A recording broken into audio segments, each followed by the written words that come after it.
Well, the most dangerous man on YouTube is back with a special program here tonight, and there are a whole bunch of people who are worried. Quite frankly, they're nervous, and they should be.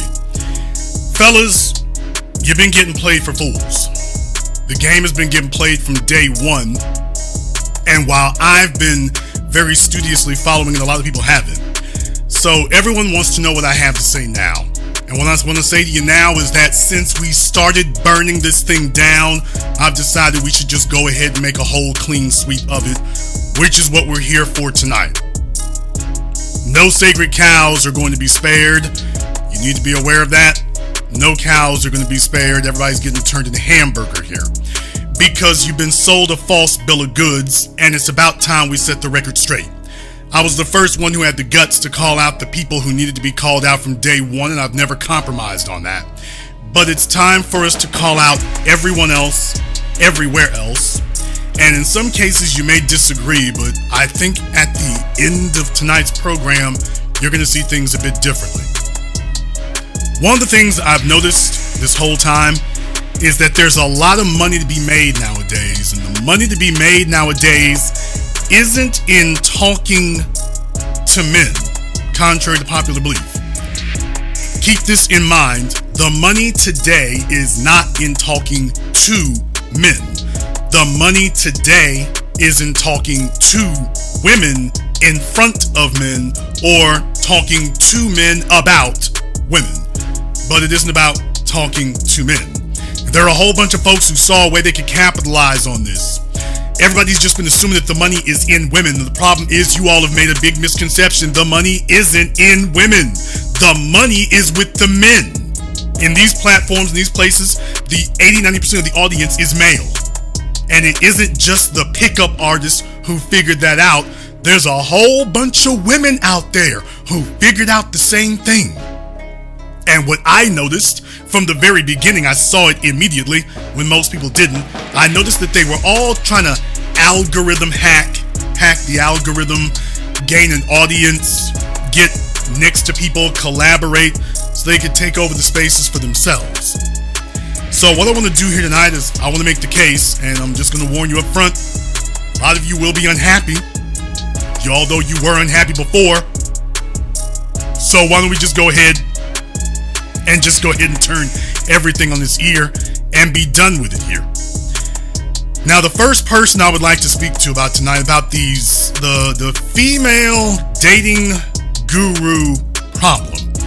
And there is damn sure a problem going on right now. The first person I want to start with is one Melanie King.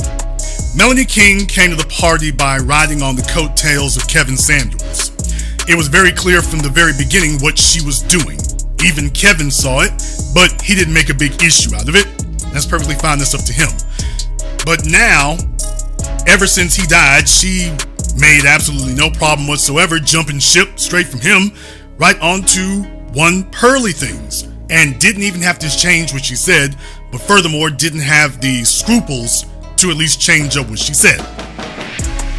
I don't even have to go way back in the future. Way back in the past. I don't even have to do that.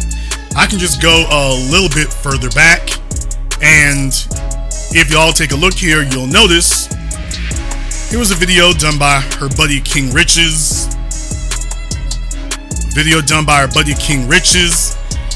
And man oh man, she's sitting in the room with these people, and I told you from the beginning the problem was the optics. Now, I'm going to play this first part simply because I want to show the proof that she was sitting in the room with these people when these comments were being made. That's the first thing I want to show you. So I'm gonna go to that woman and say, hey, listen, I really like you, I'm into you, but your social media bothers me because there's a lot of dudes that are thirsting for you and they know you're in a relationship, and I find that disrespectful to me that you would leave that door open to that attention. Is my attention not enough? And she might say, screw off. And I'll take my $1 million a year that I was making at the time, and my 6'4" at the time, somewhat fit, smart dude, and I would go to the next woman without thinking about it. Why? Because I think a high-value man would just have options. Alright, so first and foremost, what I want to show you there is she's sitting in the room, and these folks are holding court. Now, what I want to do is first I'm going to show you some things, and then I want to explain some things. So first, there's your proof. They're sitting in the room with them. Perfectly fine. As the program progresses, however, and this will sound familiar, as the program progresses, they start asking questions, of course, about race. They start asking those questions. And lo and behold, well, they have an opportunity to start answering some things if they want to. So they decide to go ahead and hand her the mic. And sure enough, it doesn't take very long before she gets started.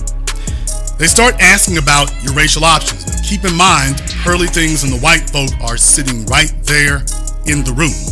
And we have a bad habit among some black folk, or among some mixed black folk even, that when they're around white folk, they start feeling the need to show out and do a lot extra to show them just how low they are. So then you start hearing things like this. Different, very like, I don't know where I'm going with this, but... No, that's alright. Yeah. Melanie, what do you think? How does race affect dating? I think it affects it, of course. I mean, you can't put your head in the sand. Like, there's some people who just absolutely will not date. I think race and religion are two major components in the world, and absolutely it affects it. Someone will sleep with someone with another race, date another person of another race, but if their family culture, what they truly want, what they want their children to look like, the person they want to be with, they can date another race all they want, but when it comes time to marry, they're gonna choose something different. And I think it's hard to understand that. But I do also think in the world we live in today, I think we're more open. I think people are considering different options, especially men in particular, men choose relationship, men choose marriage. Okay, so as you can all tell, she's basically regurgitating practically word for word the things that she heard from Kevin Samuels, straight down the line. She doesn't have an original thought of her own, she's just alliterating what she heard. And it would be bad enough if she had simply stopped here. But remember, she knows she's got some white folk watching, so she didn't just stop here, she kept going. And it gets particularly egregious. And if they meet a woman of a different race, I think they're more open to it. If she's more submissive, obedient, and she wants to serve that man, she has qualities of a wife. She was raised as a wife, and it's the women that he's around or the women he's usually dated. A man will, because the choice is the man's. So I don't really consider what the woman will choose. So yeah, I think a man will choose different. Some will, but some won't. But I think I think that's the positive part of social media, that it's made it more global in terms of understanding other cultures and being more open and seeing examples of other couples from different backgrounds, different races making it work. Oh, really? Okay. Now, by the way, you can say that if you'd like to, that's perfectly fine. I just think you should stay on the record about that. But she's saying, I think it's great about social media that it shows you different people of different races getting together and making it work. So very, very glad that she's at least, standing up by that. That's cool. Go ahead and do that. I don't know if she'll want to stand by it after tonight. I'll go ahead and back it up a little bit, but glad she said that. Positive part of social media, that it's made it more global in terms of understanding other cultures and being more open and seeing examples of other couples from different backgrounds, different races making it work. I think, there's less segregation in general in the world. We're in our own pockets, so that we're homogenous nations, that you see, and people are just more accepting. But I do think it is absolutely, I will say, across the board, black women are the lowest in terms of dating and marrying. In fact, actually, black women are high in dating because we give up sex the most. We're for the streets. We're twerking. We're doing the most. We dominate rap in the culture that is very sexual, especially in the U.S. So a lot of men see us as easy targets to have sex with. And we have the highest rate of having children outside of marriage, wedlock. And so men see us as bed wenches, easy to have sex with, but they don't see us as valuable wives. our culture, especially in the U.S., I don't know how it is in the U.K. I know it's a little different, but our family structure is so broken and so destroyed that we really, the majority of black women in the U.S., we've been put into a position of just being, sexual, just for a man's sexual pleasure. But if they're going to take a woman serious, that's why you see a lot of black men, when they become successful, they're not marrying us. I mean, they do. Okay, let me say this. 80% of black men are marrying black women, even when they're successful. But there is a huge thing where a lot of black men are going to other races. Why? And a lot of women don't understand. They say the man is racist. No, the culture that woman may have been brought up in, her submissiveness, in our culture, being rebellious, dressing provocative, it's standard. So you understand that just Pearly Things isn't stupid. Pearly Things doesn't have to sit up here and go through a bunch of acrobatics to say a bunch of racist things. She brings on individuals who will do the dirty work for her. She brings on feckless, shameless climbers and clout chasers who will do the work for her and will say the derogatory comments for her, and then she'll say, oh wait, you can't blame me now. Oh, you can't blame me. I mean, I wasn't the one who said it. I noticed even recently, I don't bring black women on to say negative things like that. I get all kinds of women, yeah, but you only bring on black women. First of all, you don't have a bunch of women, you have a bunch of black women. When you bring black women on, you only bring them on to speak derogatorily about themselves. So in other words, that's what it takes for you to get in. That's the cost of admission. That's the price of admission to get in. Now, let me say something very quickly here. As you all know, respectfully speaking, I'm the only objective person that you all are going to find anywhere. I never tried to collaborate with anybody. I've never tried to work with anybody. I've never tried to go, buddy with anybody. When Kevin Samuels was alive, I never pretended to be his friend or his fan. So I'm the only objective person that you all can find anywhere, because I'm the only one who never tried to be a friend or a fan. So when I say what I'm about to say next, I've got a authority in it and a believability and credibility that nobody else has got. When Kevin Samuels was alive, he never would have done this. I don't believe that Kevin would have sat in a room full of white women and talked badly about black women. I don't think Kevin would have done that. I don't think Kevin would have done it, and I don't think Kevin would have condoned it. Kevin wouldn't have sat there with some white woman riding overlord and sit up here and talk like this. He would have understood, hey, this is off code. You don't do this. Whatever my issues with Kevin were, I don't believe he would have done this. Now, maybe somebody can go find something somewhere that shows that that's something he would have done, or that's something he did. Maybe you can find that. But as far as I know, as far as presenting, I don't think he would have signed off on that.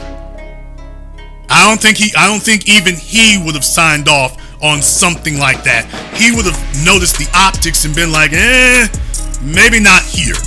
Maybe not this. I'm not saying that he was the most on-code dude. I'm just saying, as far as this is concerned, no, I don't think he would have done this. Not sitting there in front of white mommy. Understand something. She's sitting there in front of a white woman extolling all of these so-called, she's really ripping black women and talking about they're at the bottom of the barrel for everything. And that's the kind of thing right there that I'm saying, shouldn't a light bulb have gone on for you that you don't do that? Do you think that you're making yourself look better? That you're talking about black women as if you're somehow separate from every other woman? Don't worry, I'm talking about them. I'm not talking about me. Really? It's standard. We hate ourselves a lot. We hate our own hair. We want our butts to be the fattest. We pride ourselves on things of being bosses, having the fattest booty, being able to twerk the best, but not Okay, let me go ahead and address that right quick here, Melanie. Folks, for those of you who don't remember, don't understand, or whatever, white women are always the ones who always got implants, and of course it always started with breast implants, to the point that the pornography industry was built on white women getting breast implants. The plastic surgery industry in America for the first 70 years of its existence was completely and wholly dependent on white women. Completely, totally, and wholly, and truth be told, it still is today. So while everybody wants to talk about getting butt implants or whatever today, excuse me, where was all this smoke and all this heat for white women?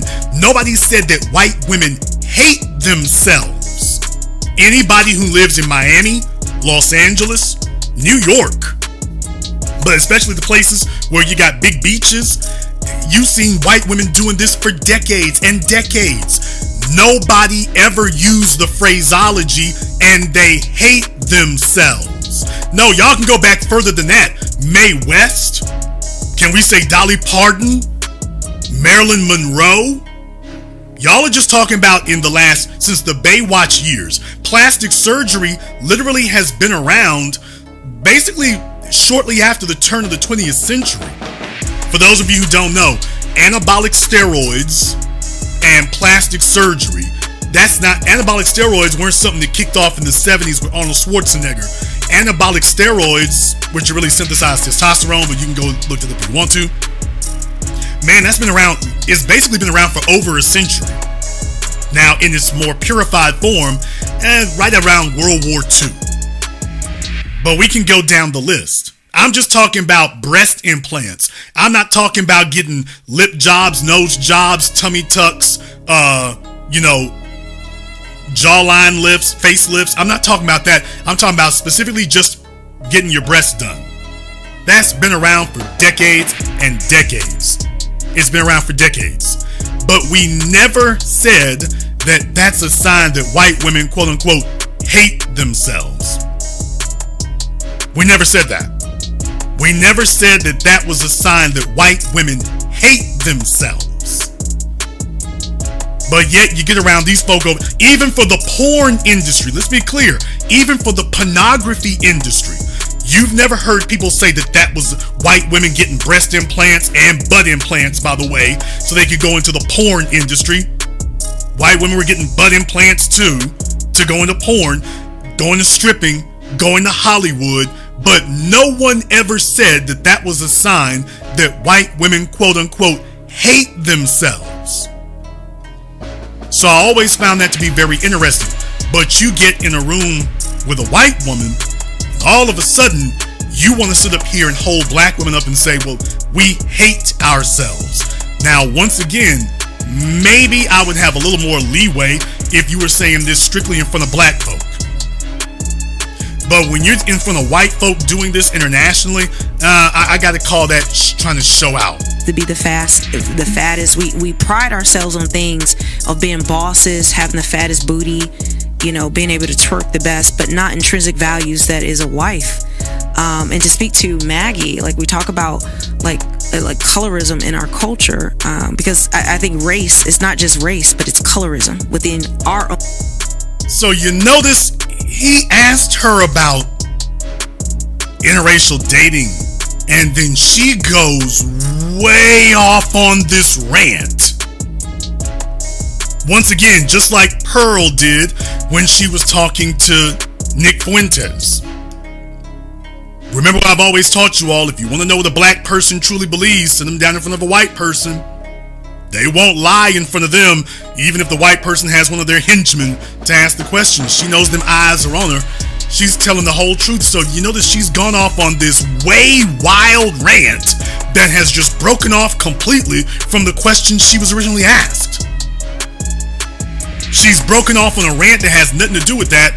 But you see, when you think you're impressing white society, you just kind of keep going and going and going and going. And that's exactly what she's doing. She's going and going and going. I would be remiss if I said, by the way, it does look like she's had some work done of her own. Does that work mean that she doesn't hate herself? Or does it mean that she does? I don't know. But it certainly looks like she's had some work done of her own. And first of all, if you think everybody can't see it, okay, keep fantasizing to yourself. But the next thing here is, does it mean you hate yourself? Okay, or does it just mean all the other black women, all the others hate themselves? Is, dressing provocative. It's standard. It is standard. We hate ourselves a lot. We hate our own hair.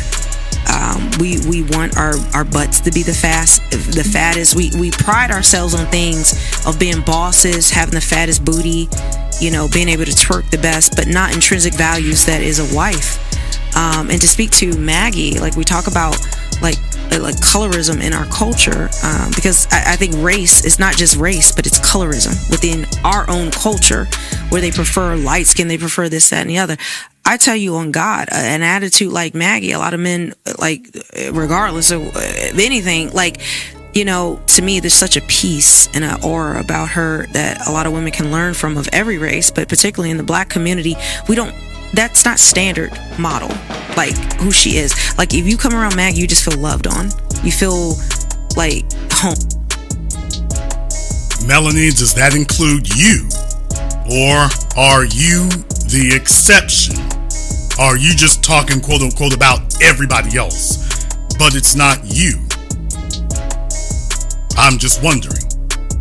Now, as you'll all know, here in the past 3 weeks here, a lot of people have had a lot to say about the racist comments made by Just Pearly Things, but there's been one person who has been curiously silent all this time. Other folk made videos either coming out defending her or coming out against her, but there's been one person who has been curiously, oddly, awkwardly silent. Yeah, I know, she called herself sitting up here, making a comment on somebody's post, but other than that, she has been dead quiet. She ain't said nothing. She's been dead quiet. She's made more videos, but what she hasn't done is make a statement. Now that she didn't do. And I'm just here to ask one simple question. Why is it that you wouldn't do that? Because that would be something that people would want to know. Why in the world didn't you say something? Why haven't you come out and made a definitive comment one way or the other? By the way, you can defend her, you cannot. But why is it that you have not made a video to say something? Because you haven't said anything. You haven't actually said anything. And this is the point that I want to make here tonight, is that for men have been accustomed to being ignored for so long. Men have been accustomed to being ignored for so long that now in the modern era, we become particularly susceptible to some of these opportunistic females who have seen a way that they could carve out a little something for themselves. But not because they truly value us, not because they want what's in our best interest, but because they see a way of capitalizing on it. Well, Jason, are you so sure about that right there? First of all, you think you know everything. Are you so sure about that? Well, you know what? Maybe I'm wrong. Maybe I'm wrong. Maybe this isn't the kind of thing that's been going on and on and on. Maybe you're not dealing with somebody who just regurgitates what they've heard from other people, incorporates it into themselves, and then tries to sell to you what they already had before. Maybe that's not the case. Maybe Jason is just overstating it. Well, I suppose that could be the case. But then again, if that is, explain this. Now, for those of you who didn't know, I had a video that I did back on March 4th. Now, the video has been made private. The reason is because in the original video, unexpectedly, I had a very irate caller, and unexpectedly she was swinging her camera around, and little did I know her minor son showed up on screen. YouTube would have dinged my channel because, YouTube is a white supremacist mouthpiece. So of course they're attacking channels. They're cultivating people to be thinkers, not feckless, mindless consumers. So for that reason, I released the video broken up into parts and I re-uploaded it. But that video's been private, but the video is still very much there. As a matter of fact, I'll show you all. If you take a look here, you can see the date on it. Okay, it was streamed on March 3rd. So you can see the date on it. I got the wrong date in the description for my part, but the part right here, YouTube marked it March 3rd. Now, in this video, I want you to listen to what's said here. I want you to listen to what was said. And by the way, for Melanie King, who has refused to even acknowledge any of these things before, if you didn't know better, she'd have you thinking that she didn't know we existed. But I want you all to listen to this part and you tell me. I got 2 pieces of audio I want to play for you. You tell me whether or not somebody is basically taking things anywhere they can get it, everywhere they can get it. But it's socially where you go. It's the same thing with females. So what's the fella needs to look for? He needs to look for a place where they're cooking, where they are taking care of themselves. So yoga, Pilates, and I understand for men that's especially hard to deal with because we ain't trying to be in no moist environment.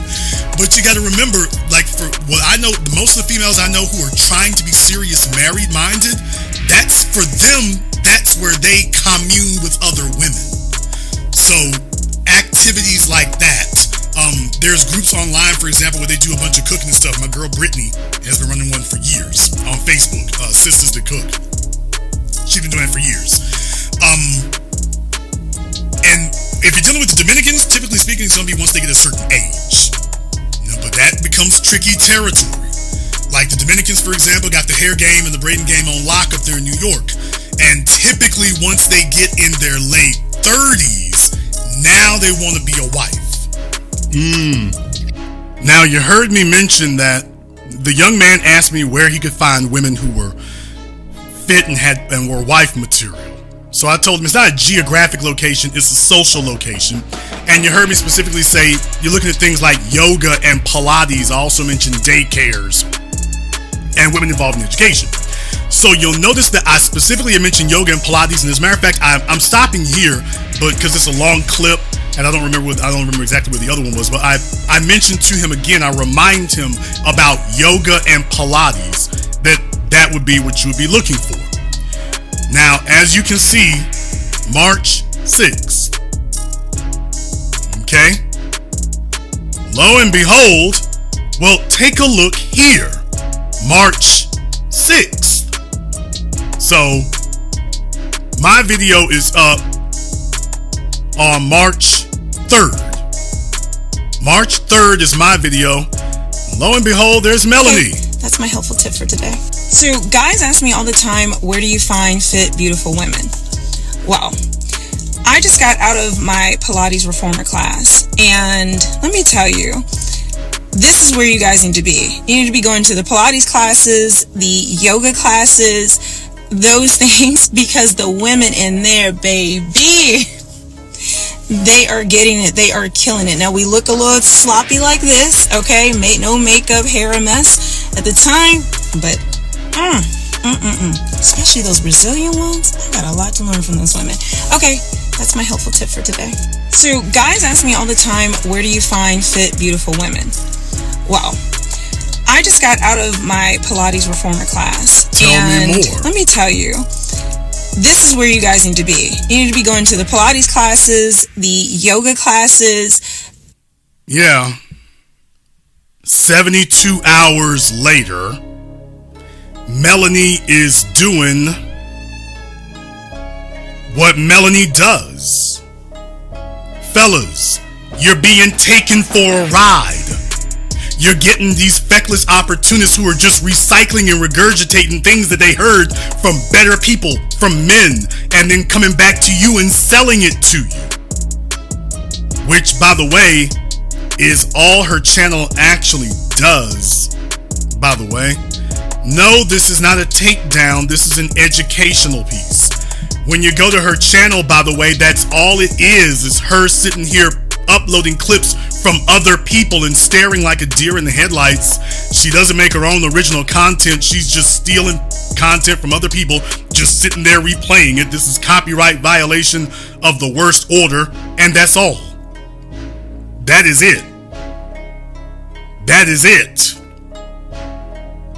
Understand when you're dealing with somebody who's trying to make money off of it, not make a change or make difference.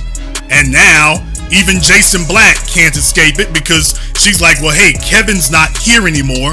Let me go to the source. Well, let me go grab Jason's. And she was like, hey, the fellas really love that. Well, yeah, it's a real idea. But why didn't she say this before now? Why didn't she say this before now? Yeah, because these aren't her ideas.